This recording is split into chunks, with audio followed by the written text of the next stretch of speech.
Genesis chapter number 13.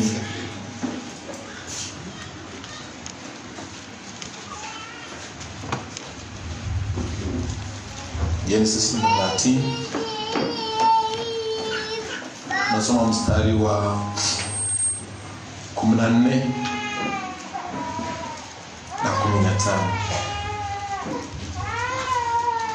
So Bwana akamwambia Ibrahimu alipofika kisha kutengana na Lutu, inua sasa macho yako ukatazame kutoka hapo ulipo pande wa kaskazini na wa kusini au mashariki au magharibi, maana nchi hii yote uionayo nitakupa wewe na uzao wako hata milele. Yehova, tunakushukuru kwa neno lako. Tuko tayari kupokea mfalme kutoka kwako.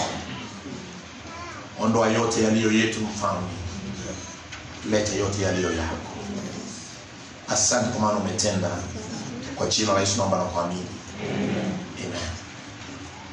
Ndazungumza kuhusu the far you can see, I will give you. The far you can see, I will give you. Nilipokuwa nikisoma hii kitabu, God reminded me of a vision sina napatia watu. The Bible is speaking about God is concerned with our vision. Mungu is concerned with our vision and how we see things. He's very concerned. Unaona nini? Ndiposa wakati huu, wakati Musa, wakati Abraham, Mungu alimwambia ninataka kukupeleka katika nchi ya ahadi, nchi ambayo iko na maziwa na asali. Alimwambia in the spiritual realm. Abraham hakuwa ameiona physically, lakini aliona spiritually. Bwana asifiwe sana. Alipoiona spiritually, Biblia inasema kwamba alianza safari, akaanza kutembea katika hiyo safari. Na nilikuwa naangalia katika maisha yetu, nilikuwa naona kwamba ukiangalia vile wamama wanalea watoto ama walimu, I've realized we have several teachers here. Sasa zingine unauliza mtoto, what would you like to be when you grow up? Wanajua huyu mtoto hajagrow, lakini there is a vision ataona mbele. Kuna kitu Mungu anazungumza ili anaona mbele kabla hajaanza safari yake. Na wakati anasema I would like to do this, wazazi wanafurahi, wanamuombea kwa maana wanajua ako na vision. Bwana asifiwe sana. Kuna vile Mungu anataka wewe uone mambo yake. Na ndiposa wakati Abraham alianza, praise the Lord, alimwambia umbali ule utaona ndio umbali nitakupatia. It's a very powerful statement. But tutakuja kwa hiyo. Shida ya sisi huwa nayo ni kwamba the devil comes and distorts our vision. He distorts our vision in order not for us not to see what God has planned for us in our lives. Jeremiah anasema, I have good plans for you. And therefore God, when he has a good plans for us, anatuonyesha zile mipango ako nazo kwetu. Na hakuna mipango mibaya Mungu ako nayo kwa mtu. The way we are right now, we are struggling in plans that we have because we have deviated from the way that God wanted us to go. Ukienda kwa njia ambayo umepotea ndugu, you will struggle to find ways. Bwana asifiwe. Amen. Praise the Lord. Amen. Utangangana ili upate unaenda wapi na unatoka wapi. When you get lost, if you don't ask for a proper vision, you will continue getting lost into the darkness. Kuna watu mahala hapa waliokoka mtihani sio kwa sababu walikuwa waanguke, kwa sababu walijifanya hawezi uliza mwingine. Hello. Praise the Lord. Amen. Kuna watu hapa hawana shamba mahali kwa sababu walikuwa wanasema siwezi uliza fulani. The devil can blur your vision so that you don't see what God is intending for you to see. And that's why even in the garden of Eden, wakati Mungu alipanga mipango kwa ajili ya Adam na Hawa, kuna shetani alikuja akaleta distortion. God alimwambia Adam, ninataka ufanye hivi, lakini shetani akakuja akadivert. And when he diverted, akampatia Adamu, akaona ile tunda Mungu alimuonyesha kwamba si la kukuliwa, akamuonyesha it is pretty to eat. Distorted vision. Bwana asifiwe sana. Distorted vision. So sometimes unaweza tembea ukiwa na a vision that is distorted. Kwa sababu gani? Kwa sababu shetani anakuja mbele. Even when you are praying for something, be very, very careful. Because kwanza shetani analetaka counterfeit. Unakimbilia, alafu na realize kumbe ni mwingine. Bwana asifiwe sana. It is very, very important to know what God desires for you as you focus on your vision. Kumbuka hiyo distortion ili cost Adam. So ile the blood vision you have, mahali vile unaangalia unatazama. Unajua kuna wakati mwingine Lot aliambia, Mungu alimwambia Lot akimwokoa, akamwambia Lot, nataka uende pale kwa milima. Lot akasema mimi sitaki kwenda kwa milima, nataka kwenda hapa chini. Akaenda chini, akaingia kwa cave. Mambo yale yalipata Lot kwa cave yalikuwa mambo makubwa. Kwa maana Biblia inasema aliendelea kazini na watoto wake na akazaa na watoto wake. When you don't follow the vision of God, it is a tragedy. Bwana asifiwe sana. Amen. Wewe unafuata vision gani?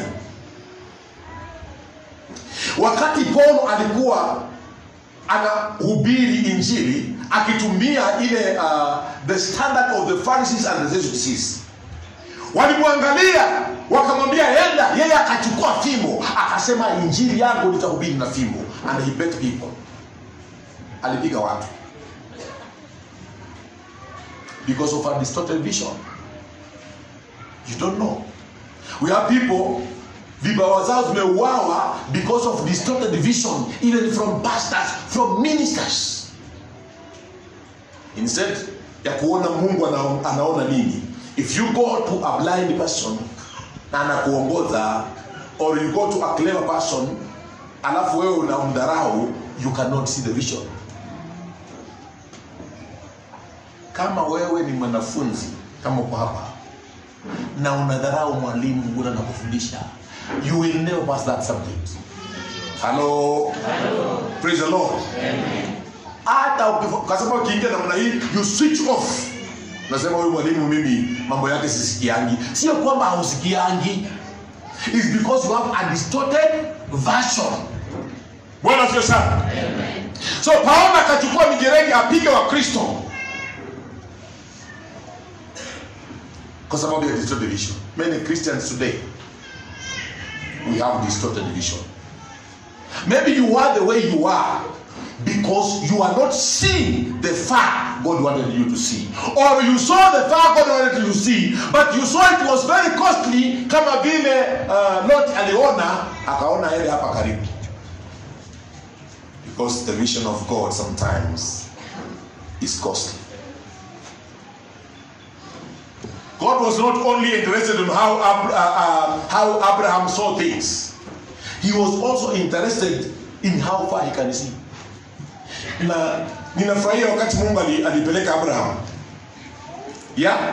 Wakati alimpeleka alimwambia simama. Na Abraham alikuwa amebeba Lot, wameenda na yeye. You know, sometimes God can give you a vision, but you have so many strings that you are carrying on you. Hello. Hello. Bwana asifiwe sana. Amen. Mwingine uko university, badala ya kusoma unafikiria vile utaolewa. Nikiolewa nitakuwa na watoto wawili na nitabarikiwa sana, nitakaa kama fulani. Yani unaangalia gari ile naende. Na vision yako saa hii si ya kuzaa. Ni ya kufanya nini?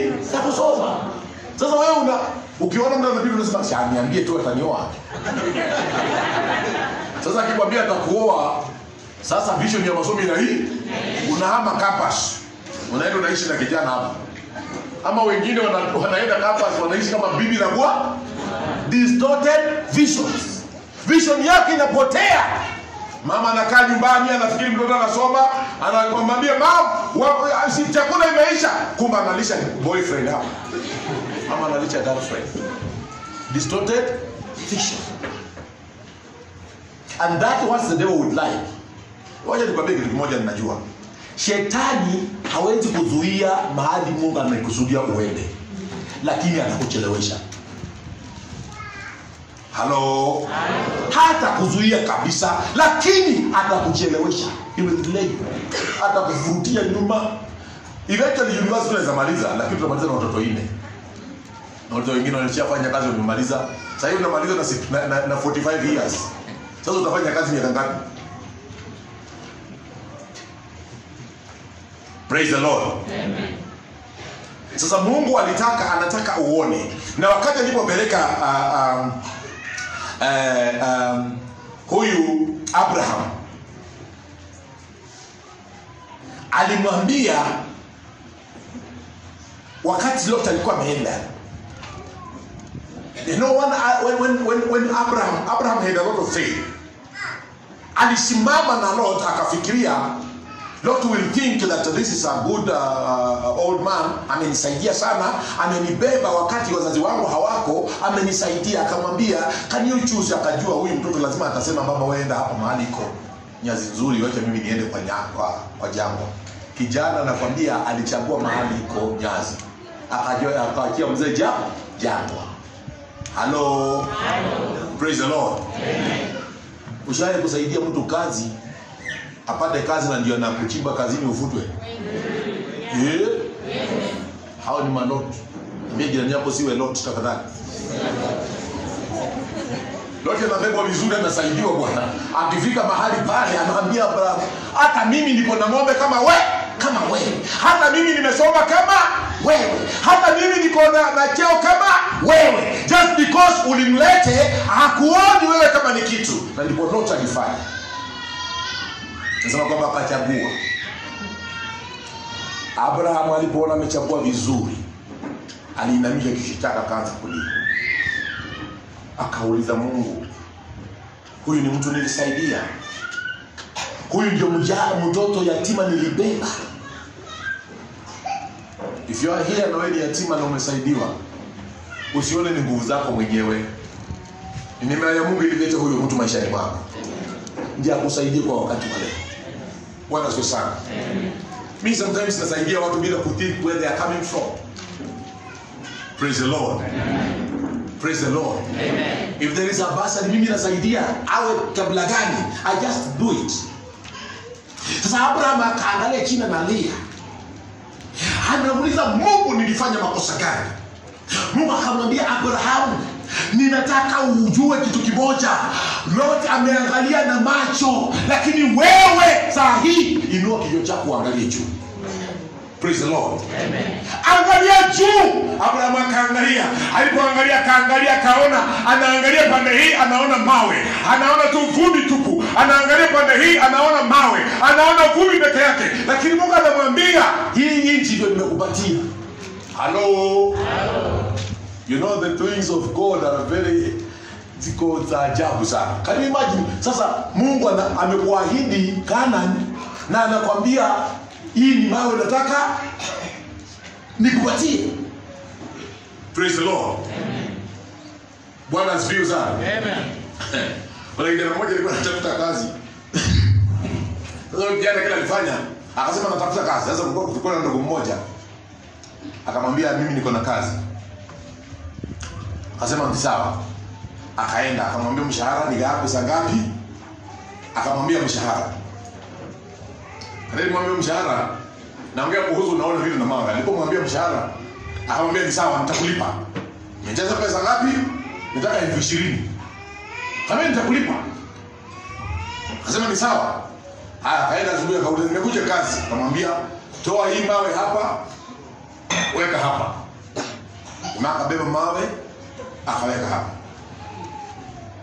Kisha akakuja. Toa hiyo mawe hapa, rudisha pale. Akabeba, akarusha hapa. Kesho kutwa, toa hiyo mawe, peleka hapa. Akatoa mawe, akapeleka pale. Kesho kutwa toa hiyo mawe rudisha hapa. Si ni kazi anafanya? Akafika katikati akasema, kwani kazi yake itakuwa tu kuhamisha mawe?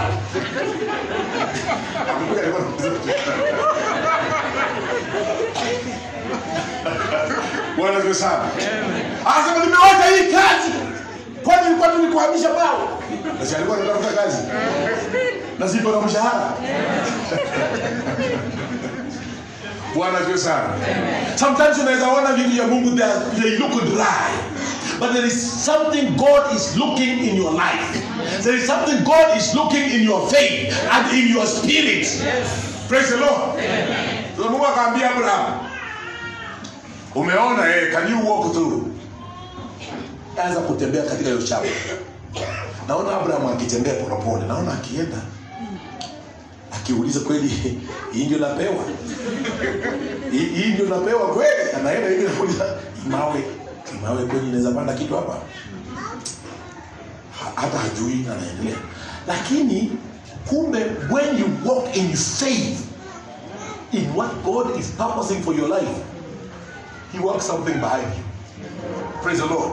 Alipokuwa na make one step, akirudia ya pili, Mungu anameesha nyasi. Akienda ya tatu, Mungu anameesha nyasi. Akienda ya nne, nyasi inaendelea. Alipoangalia nyuma, akakuta ile jangwa. Alikuwa anaona jangwa sio jangwa tena.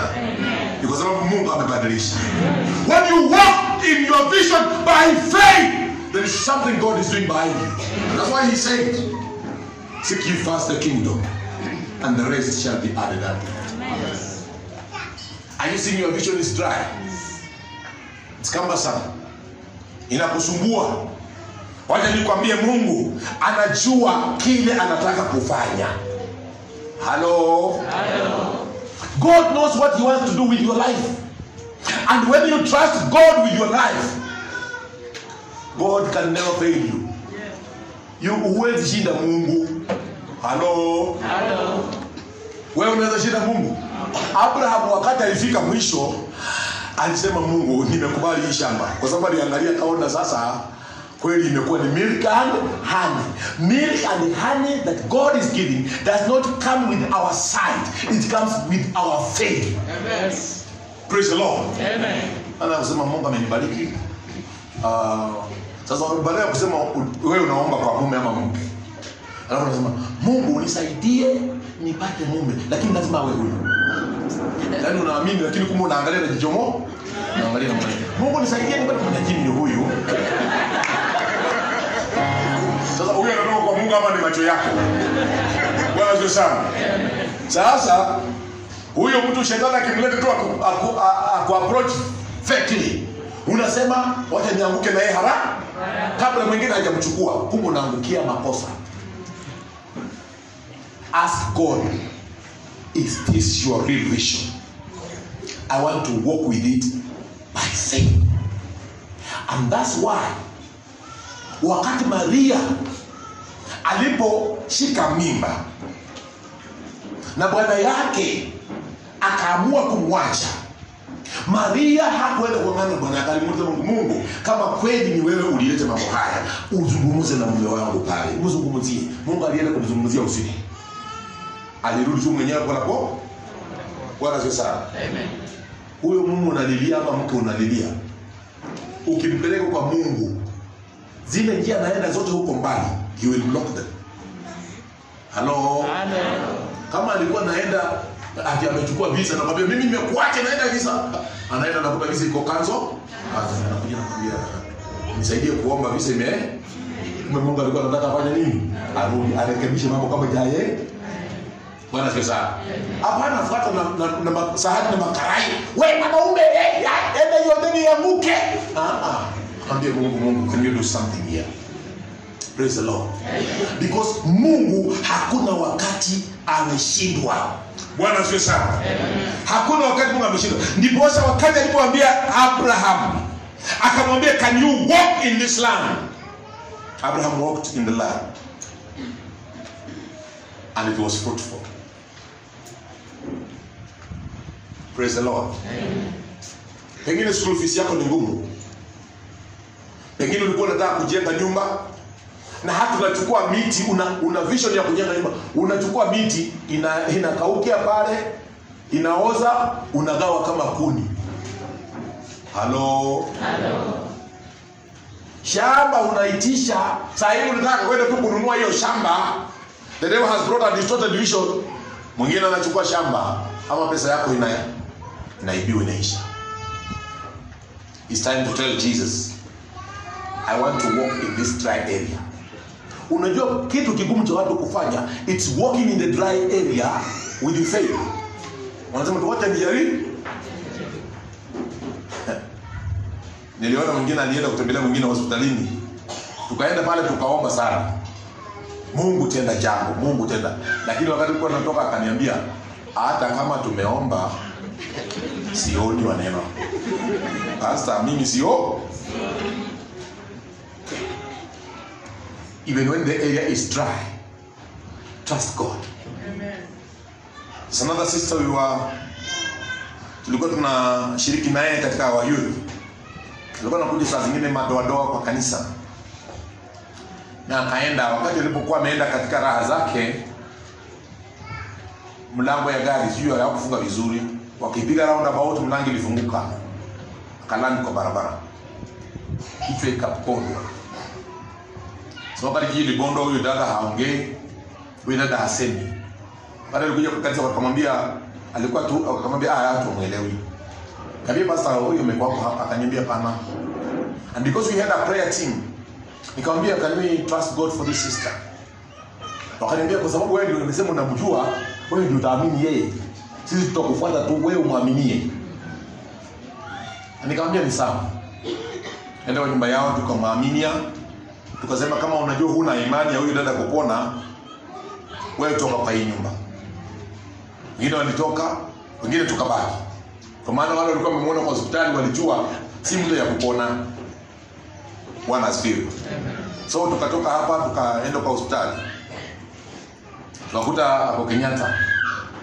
Daktari akatuambia sisi hatutibu mtu hapo kwa koma.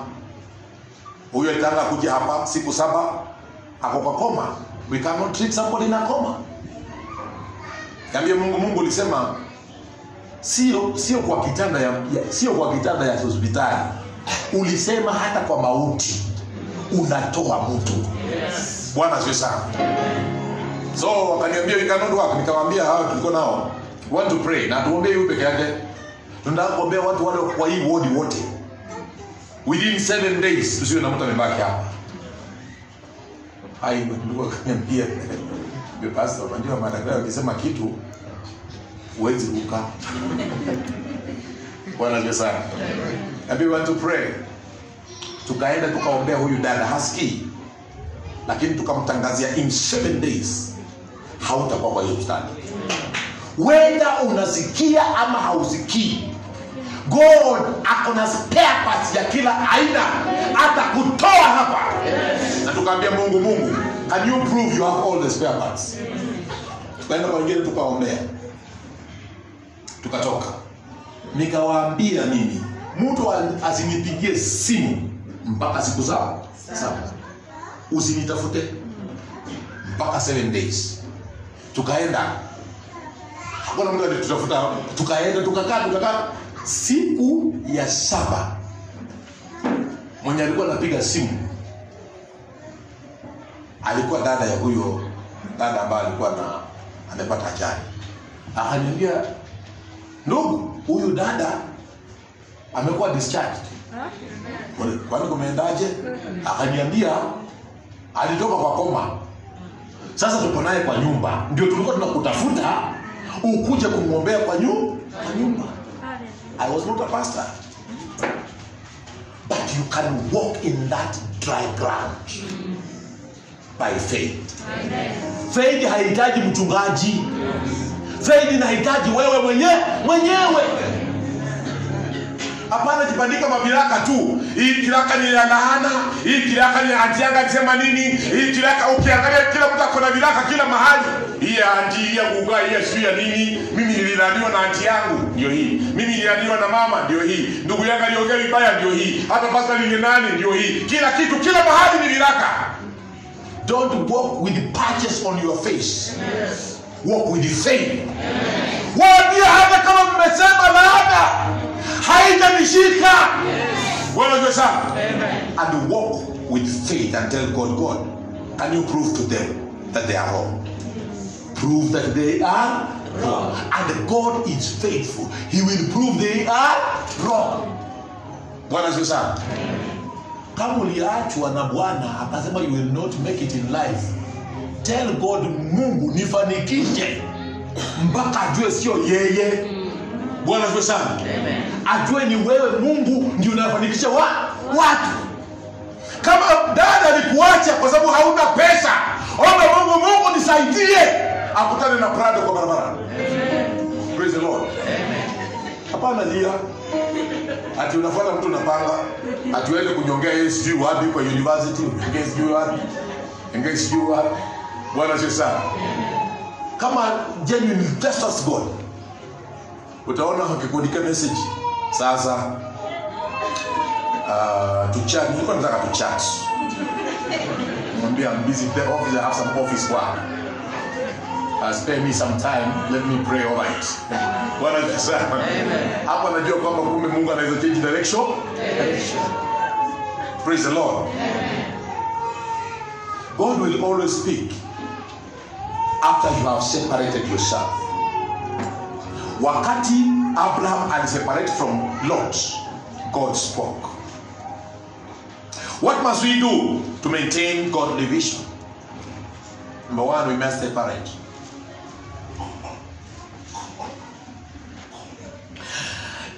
Number two, move in the direction God is leading you, not what you think. Ile direction Mungu anakuongoza, sema nitafuata. Ni ngumu ndio, lakini nitafuata. Bwana Yesu sana. Ndio tuliimba, najua Bwana anatengeneza nini? Njia. Hata kama hakuna njia, ati iko bahari tu imejaa ya shamo, wewe enda, kwa sababu Mungu amesema hapo ndio iko njia. Praise the Lord. Number three, you realize the hindrances to your vision and shed them off. Realize the hindrances to your vision na uzitoe. Kuna vitu vingine ni baggages, wachana nazo.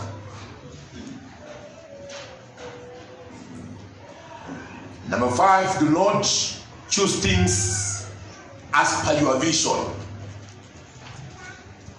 Usichague kwa vile unaona, chagua vile Mungu amekwambia. Praise the Lord. Amen.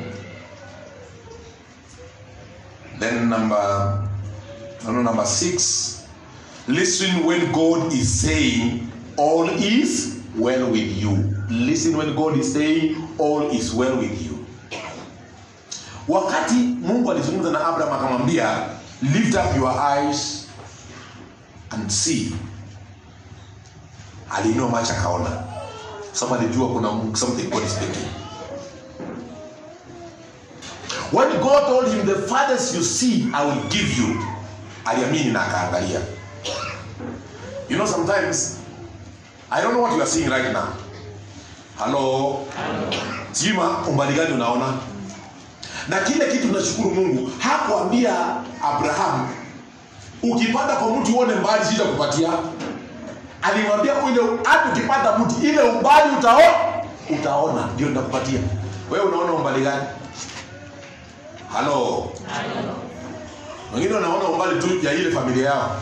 Baba yangu najua hakusoma, mama yangu hakusoma, ndugu zangu walijaribu kusoma wakashindwa.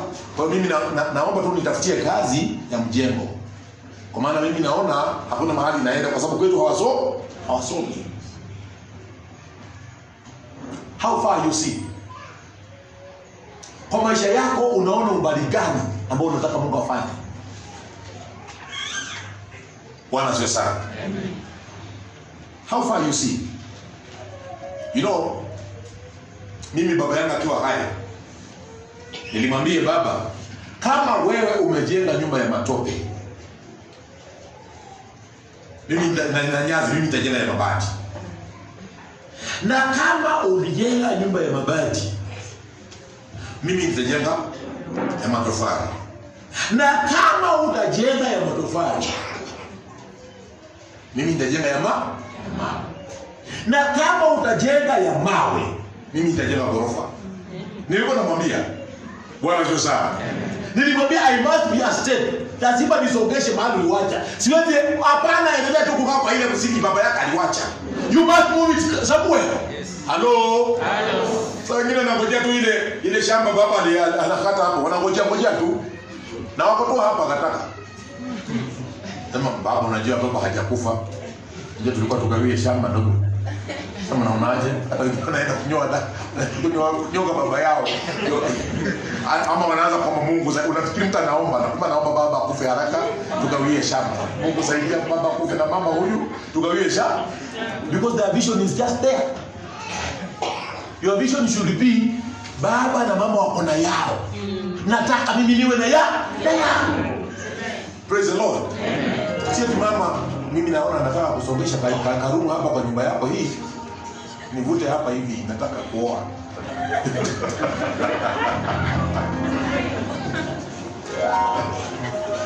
Atimisho yake ni kuvuta nyumba kwa ya baba yake. Bwana asifiwe sana. How far are you seeing my brother? Sasa kama baba hajakufa wanajihurumia, tunaona mtu amejihurumia, unajua mimi sina shamba. Sijui nitafanya namna gani bwana. Wazazi wamekataa kugawa shamba. Hiyo shamba ni yao. Halo. Hiyo shamba ni ya baba yako ndugu. Tafuta yako. Ya? Kama mnaona naongea baya. Bwana asifiwe sana. Sasa unajilijali tu hapa na pesa unakula tu. Unamaliza nyumba yako. Praise the Lord. Kuna wakati nilikuwa nahubiri kwa matanga nikasema ndugu yangu alikuwa amesema siku moja alikuwa mlevi. So I was preaching. When I was preaching I talked about mtu unabomoa nyumba yako na mikono yako. Na wakati nikahubiri nikauliza taska ni pesa ngapi, wakaniambia. Nikauliza hiyo ni mawe ngapi? Na unajua wakati huo mawe matofali ilikuwa kama shilingi 2. Akasema kahesabu na akaona zile tasa kama amekunywa. Baada ya kuhubiri alikuja akaniambia nimeona kweli nimebomoa nyumba yako nimemaliza. Na kuanzia sasa nimeamua Mungu anisaidie sitabomoa nyumba yangu tena. Nataka sasa kuanza kujenga. Na kweli alijenga. Bwana asifiwe sana. Kama uko mahali hapo you are wasting your money, it is time to change your dimension and see what God wants you to do. Amen. And do it. Bwana asifiwe sana. Amen. Unajua kuna wakati nilikuwa na share na nani hapa. Nilikuwa nafika tu hapa cooperative university hapa. Tulikuwa tunakuja hapo ama corporate myself. So tulikuwa tunakuja hapo saa zingine mikutano za cooperative. Because nilikuwa delegate, so tulikuwa tunakuja hapa. Na saa zingine wanaita tunakuja hapa. So siku anavuka pande hii. Nilikuwa naona ni kichaka, naona watu wanaenda miguu. Naona watu wanaenda watu kwa kichaka. Na kuogopa.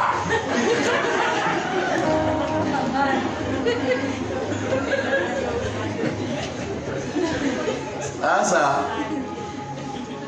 mimi nikakaa tu pale. Kumbe kuna rafiki yangu mmoja ule nisimamia harusi. Yeye alipita kwa hiyo vichaka akaona na akakuja. So mimi nahofia huko na yeye huko naendelea. How far are you see? Hata miaka mingi sasa tunamuuliza ndugu Mungu anaweza kupatikana. Kwa sababu nimeona kweli ninaweza hamia huu. The far you can see. The far God will be.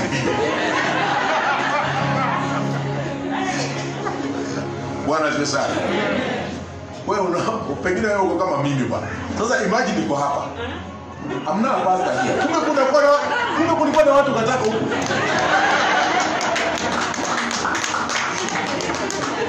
Bwana asifiwe sana.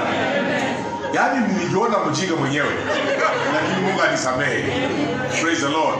Jamaa aliniambia pastor sasa hapa hata wewe utahamia hapa kama vile wengine walihama. Na hautahama tu kwa kuishi kwa mtu, utahama kuishi kwako. Nikasema kumbe wewe uko na vision hata kuliko mimi. Bwana asifiwe sana. The fire you can see is the fire I will give you. Never speak a negative word in your life. Hata kama watu wakikuita mjinga, wewe mwenyewe usijiite mjinga. Hello? Wanya watu waseme wewe ni mjinga, wewe haujasoma, haujafanya kitu. Usifike mahali na useme na kweli wanasema. Ukisema tu na kweli umekwisha. Sema wacha waseme Mungu lakini wewe unanijua. Bwana asifiwe sana. Kuna mtu aliimba unanijua vema Bwana. Unanijua vema Bwana.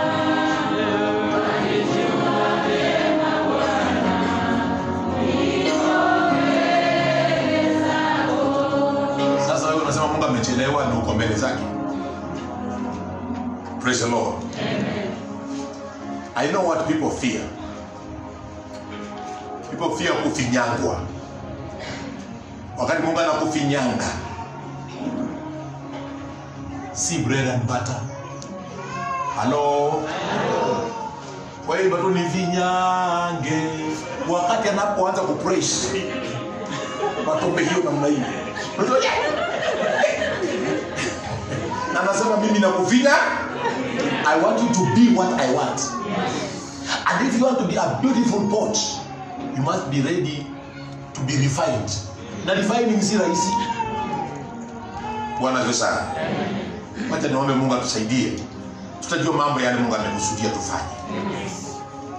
God brought me here because amenipitia experience nyingi na nataka mtu hapa barikiwe. Kama ulikuwa unapanga kutoka kwa hapa kanisa hii usiame. Kwa maana baraka zako ndio zimefika. Bwana asifiwe sana. Praise the Lord. Amen. And then God knows God is going to do something. Can we stand, please? I want us to pray. Oh, hallelujah. Father, I thank you right now. You're such a wonderful and faithful God. That you have promised us the fire we can see is the fire you are giving unto us. We are praying that, Father, give us your vision. That we shall see the Father to our God. But what we do, we shall do according to your kingdom and according to your will. May you help us, my Father, where we have gone astray, where we have gone wrong, King of glory, that we shall do what you want us to do. We thank you and we bless you. In Jesus' name we pray and believe.